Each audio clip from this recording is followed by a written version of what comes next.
बच्चों question number 12 में F x इस तरीके से डिफाइन किया हुआ है, लिख लीजिए। ठीक है, और इसमें हमें all point of discontinuity check करना है।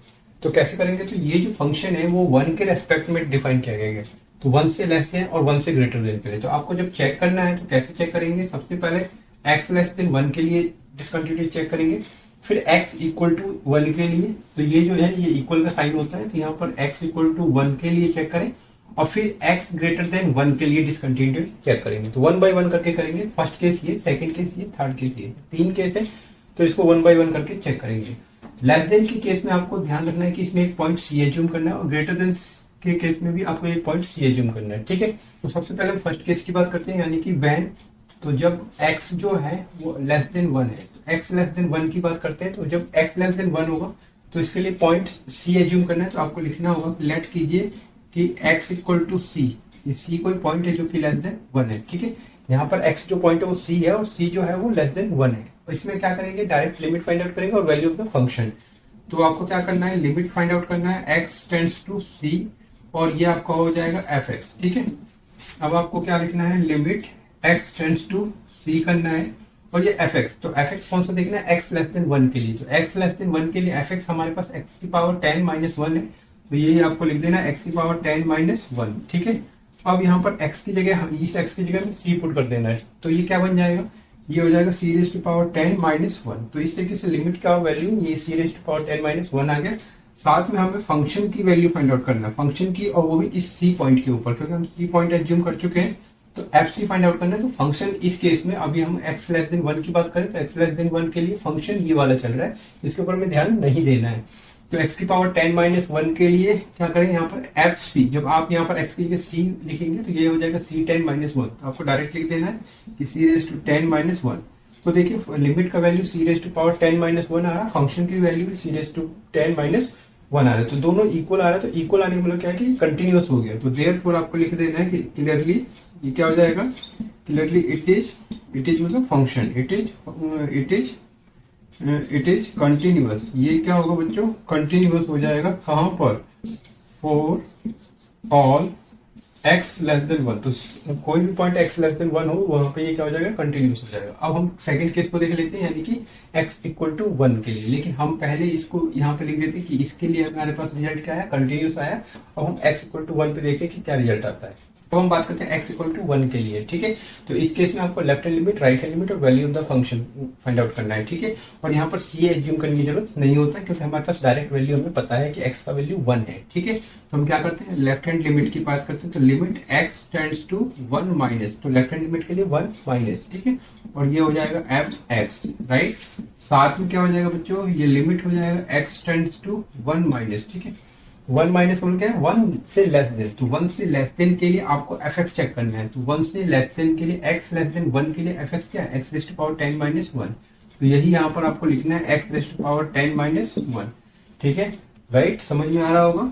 इसके बाद आपको क्या करना है, x की जगह यहाँ पर 1 पुट कर देना बच्चों, तो ये 1 की पावर हो गई 10 माइनस 1, तो 1 को 10 टाइम्स मल्टीप्लाई करें, 10 टाइम्स में 1 1 1 1 इस तरीके से मल्टीप्लाई करें, तो ये टोटल जब आप करें 1 1 1 1, तो आंसर क्या आएगा, 1 आएगा, और 1 में से इस 1 को माइनस कीजिए, तो आंसर यहाँ पे क्या आ रहा है, 0 आ रहा है। तो इस तरीके से लेफ्ट हैंड लिमिट का value at x tends to 1 में क्या आ रहा है, 0 आ रहा है। अब आपको राइट हैंड लिमिट भी फाइंड आउट करना है, तो कैसे करेंगे बच्चों, ऑल्सो लिखेंगे, लिमिट लिखेंगे, x टेंड्स टू 1 प्लस करना है, और ये आपका fx हो जाएगा। ठीक है, अब यहाँ पर हम क्या करें, limit x tends to 1 plus, तो 1 प्लस का मतलब क्या है, 1 से ग्रेटर, तो 1 से ग्रेटर के लिए fx लिखना है, 1 से ग्रेटर के लिए, तो x ग्रेटर देन 1 के लिए fx क्या है, ये x स्क्वायर है। ठीक है, तो यही वाला आपको यहाँ पे लिख देना है x स्क्वायर, राइट। अब आपको क्या करना है, x की जगह 1 पुट कर देना है, तो 1 का कर देना है स्क्वायर, तो ये आंसर क्या आएगा यहाँ पर 1। तो इसका मतलब क्या है, राइट हैंड लिमिट क्या आ रहा है, 1 आ रहा है, और लेफ्ट हैंड लिमिट यहाँ पर क्या आ रहा है, 0 आ रहा है। तो आप क्लियरली देख सकते हैं कि इक्वल नहीं है, तो इक्वल नहीं है तो आप डायरेक्ट बता सकते हैं कि ये क्या है, कंटिन्यूस हो ही नहीं रहा, इधर वैल्यू ऑफ द फंक्शन को फाइंड आउट करने की जरूरत नहीं है। तो आप कह दीजिए कि क्लियरली ये क्या हो रहा है, आप यहाँ पर मेंशन कर सकते हैं कि since limit x tends to 1 minus और fx, ये जो है वो इक्वल नहीं आ रहा, किसके, लिमिट, राइट हैंड लिमिट, यानी कि x tends to 1 plus, one plus और एफ एक्स के इक्वल नहीं आ रहा, तो नहीं आ रहा तो इसका मतलब क्या है कि देयरफॉर हम क्या कह सकते हैं कि ये कंटिन्यूअस नहीं होगा, तो देयरफॉर इट इज डिसकंटिन्यूअस। यहाँ पर ये क्या होगा, डिसकंटिन्यूअस होगा, इट इज डिसकंटिन्यूअस होगा कहाँ पर, at X equal to one. तो x इक्वल टू वन पर ये क्या हो रहा है बच्चों, डिसकंटिन्यूअस हो रहा है, ठीक है। तो यहाँ पर आपको ये लिख देना है कि ये यहाँ पर इस पॉइंट पे क्या हो रहा है, ये डिसकंटिन्यूअस हुआ, ठीक है। तो ये यहाँ पर कंटिन्यूअस, यहाँ पर डिसकंटिन्यूअस। अब हमारे पास एक केस और है क्या, x ग्रेटर देन वन के लिए, और ये x ग्रेटर देन वन के लिए भी देख लेते हैं। अब बच्चों बात करते हैं x ग्रेटर देन वन के लिए। तो x ग्रेटर देन वन के लिए यहाँ पर हमें c पॉइंट लेके चलना है। तो इसके लिए सबसे पहले आपको लिखना होगा कि x लेट कीजिए कि x इक्वल टू c, यहाँ पर c कोई पॉइंट है, x का वैल्यू c है और c जो है वो ग्रेटर देन वन है, ठीक है। हमने ये क्या किया, लेट कर लिया, यानी कि एज्यूम किया, ठीक है।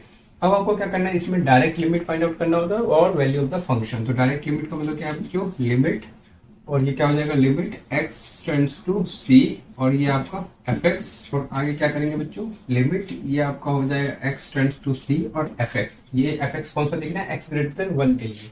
तो x ग्रेटर देन वन के लिए fx देखें तो ये क्या है, एक्स स्क्वायर। तो यही एक्स स्क्वायर आपको यहाँ पे लिख देना है, ठीक है। अब आपको x की जगह क्या पुट कर देना है, c पुट कर देना है, तो ये हो जाएगा c स्क्वायर, ठीक है। तो इस तरीके से लिमिट का जो वैल्यू आ रहा है वो c स्क्वायर आ रहा है, राइट। अब आपको क्या करना है, value of the function, function की वैल्यू, और किसके ऊपर, c पॉइंट के ऊपर, क्योंकि हम c पॉइंट एज्यूम कर चुके हैं। तो c F C find out करना है, और इस केस के लिए x ग्रेटर देन वन के लिए फंक्शन चल रहा है ये वाला F X equal to X square, इसके ऊपर ध्यान नहीं देना है। तो हम क्या करें, एफ सी फाइंड आउट करें, तो इसका मतलब ये बन जाएगा c स्क्वायर। तो यही हमें डायरेक्ट लिख देना है और देखना है कि क्या दोनों इक्वल आ रहा है। तो जी हाँ बच्चों, आप देख सकते हैं कि लिमिट का जो वैल्यू है वो सी स्क्वायर है, और वैल्यू ऑफ द फंक्शन यानी कि सी पॉइंट के ऊपर जो वैल्यू है सी स्क्वायर, दोनों इक्वल आ रहा है। तो आपको इसका मतलब क्या है, ये कंटिन्यूअस हो गया। तो आपको यही बात लिख देना है कि क्लियरली ये क्या हो जाएगा, इट इज, ये क्या हो जाएगा बच्चों, इट इज कंटिन्यूअस। यहाँ पर ये कंटिन्यूअस हो जाएगा, यहाँ पर for all x greater than one. तो x ग्रेटर देन वन के लिए क्या हो रहा है बच्चों, ये कंटिन्यूअस हो रहा है। तो इस तरीके से आप जरा ध्यान से देखें, तो ये यहाँ कंटिन्यूअस है, लेस देन वन के लिए कंटिन्यूअस है, ग्रेटर देन वन के लिए कंटिन्यूअस है, लेकिन x इक्वल टू वन पे ये डिसकंटिन्यूअस है। तो इसमें हमें point of discontinuity find out करना था। तो लास्ट में आपको लिखना है, क्या लिखना है कि hence x equal to one पर ये डिसकंटिन्यूअस है, तो हेंस इट इज डिसकंटिन्यूअस, यानी कि f इज डिसकंटिन्यूअस, फंक्शन जो है वो डिसकंटिन्यूअस होगा, डिसकंटिन्यूअस होगा एट कहाँ पर, x इक्वल टू वन, ठीक है। f जो होगा यानी कि फंक्शन जो होगा वो डिसकंटिन्यूअस हो जाएगा कहाँ पर, at x equal to one, right.